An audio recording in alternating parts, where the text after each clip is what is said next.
विद्यार्थ्यांवर झालेल्या लाठीचार्जच्या नंतर आता देशभरात संतापाची लाट उसळलेली आहे। पाहूयात त्या संदर्भातल्या टॉप 9 बातम्या। भाजपच्या जनरल कायरने तरुणांवर लाठीचार्ज केला। दिल्लीमध्ये जालियनवाला बाग हत्याकांडाची पुनरावृत्ती, संजय राऊतांचा सरकारवर निशाणा। या प्रकारचा माणूस लाठी हल्ला केला, अश्रुधूर सोडला, फरफटत नेलं, पाय तोडले, डोकं फोडलंय, जाऊन पहा तुम्ही। आम्हाला जालियनवाला बाग हत्याकांडाची आठवण झाली।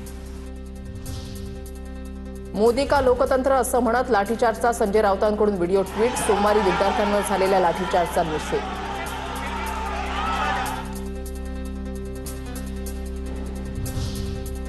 लाठीचार्ज करायला आमची लेकरं दहशतवादी आहेत का? अभिजित दिपकेंच्या आईचा संतप्त सवाल। आमची लेकरं तिथे काय मार खायला गेलेत का?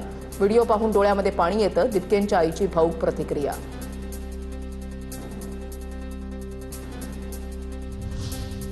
दिल्लीतल्या सीजेपीच्या आंदोलनाच्या समर्थनार्थ शिवाजी पार्क परिसरात आंदोलन। शर्मिला ठाकरेंचा आंदोलनात सहभाग।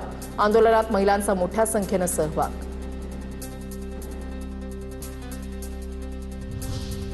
सीजेपीच्या आंदोलनाला पाठिंबा म्हणून वंचित बहुजन आघाडीकडून 23 जुलैला मुंबई बंदची हाक। प्रकाश आंबेडकरांची पत्रकार परिषदेमध्ये माहिती। शांततापूर्ण मार्गाने बंदमध्ये सहभागी होण्याचं आवाहन। कॉक्रोच जनता पार्टीच्या आंदोलनात मूकबधीर तरुणही सहभागी। सांकेतिक भाषेमध्ये एकमेकांशी बोलत असल्याचा व्हिडिओ व्हायरल। सर्वसमावेशकता आणि आपल्या हक्कांसाठी शांततापूर्ण मार्गाने विद्यार्थ्यांचा लढा। पुण्यामध्ये सीजेपीच्या समर्थनार्थ युवक काँग्रेसचं आंदोलन। केंद्रीय मंत्री मुरलीधर मोहोळ यांच्या कार्यालयाबाहेर आंदोलन।